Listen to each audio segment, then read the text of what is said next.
Hello, I'm Dick Hamley, a longtime member of POHIC, as well as a research historian and a docent.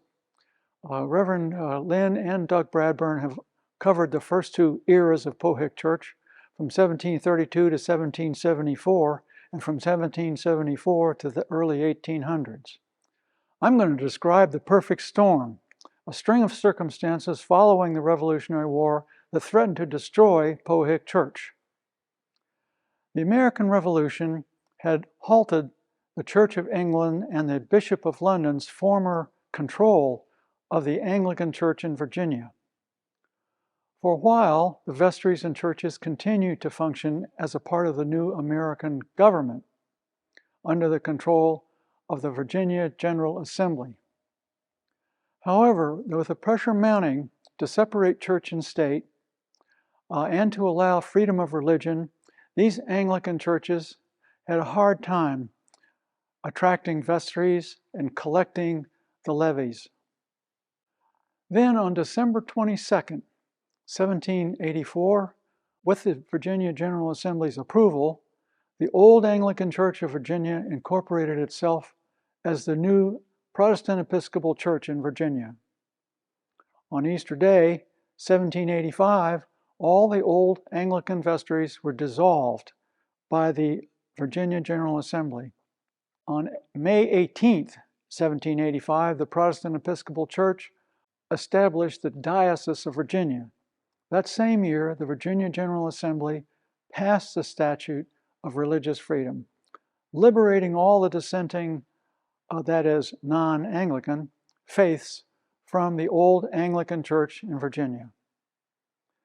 However, Virginia did not surrender all control over the Anglican religion until 1789.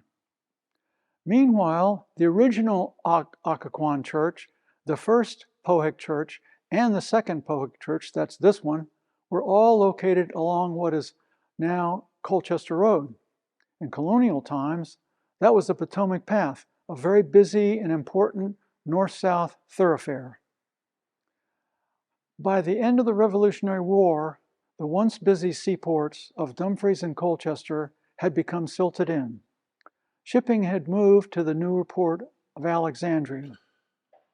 Colchester had been bypassed by a ferry further upstream up the river, leaving Colchester with fewer travelers and fewer customers.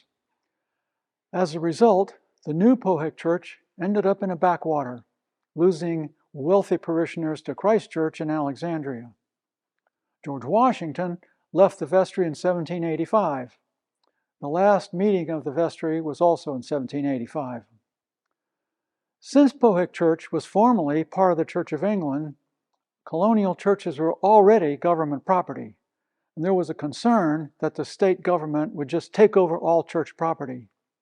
While the government did take most glebe lands, that is, the farms that supported the clergy, most colonial churches were allowed to incorporate as the Protestant Episcopal Church of Virginia. But that suddenly meant that POHIC had to raise funds within the church rather than rely on levies from the former and broader parish area. POHIC was left with a smaller and poorer congregation. For a long period, POHIC had only temporary ministers provided by the new American Episcopal Church. During these difficult times, POHIC Church building was shared by other denominations. In 1801, POHIC's congregation was reported to be half white and half black. One worshiper at the time, John Davis, described the parish life at POHIC Church. Of the congregation, one half was composed of white people, the other half Negroes. We believe that that group included many former slaves freed by Martha Washington on January 1st of that same year. One of the itinerant preachers who frequented POHIC Church during those lean years was Parson Mason Locke Weems. Weems had written a biography of George Washington that included the cherry tree story. This was actually a myth concocted by Parson Weems, who was both a writer and a bookseller. With Parson Weems, the style of preaching changed from the sober, practical, dispassionate preaching of the Age of Enlightenment in colonial times to a more evangelical and charismatic and emotional style of preaching. Previously frowned upon, singing hymns became popular. Weems provided energetic leadership of Pohick for 17 years. He was among the last two colonial American priests ordained by the Bishop of London. And they were also the first two American priests ordained for the American Episcopal Church. After Weems' tenure, the shortage of financial support and consequent lack of maintenance began to take its toll on the material condition of the church. Virginia Theological Seminary cared for the church to some degree, but Pohick was nearly abandoned with the exception of burials.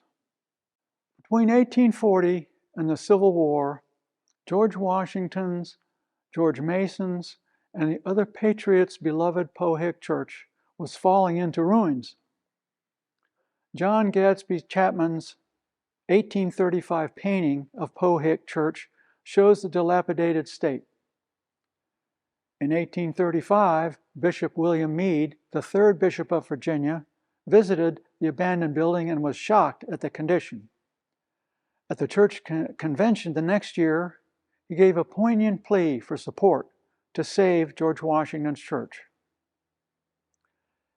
His plea was answered by the Reverend W.P.C. Johnson, who became Pohick's first post-colonial rector and undertook the ambitious task of raising money for the church's repair. Reverend Johnson circulated Chapman's sad painting of the pitiful Pohick Church and the compelling plea to save George Washington's church. Within 2 years, he had collected over $1,500 for a new roof, and the church was saved from ruin. Among the contributors were President Martin Van Buren, former President John Quincy Adams, Daniel Webster, Henry Clay, and Francis Scott Key, whose signatures are all in Pohick's pledge book.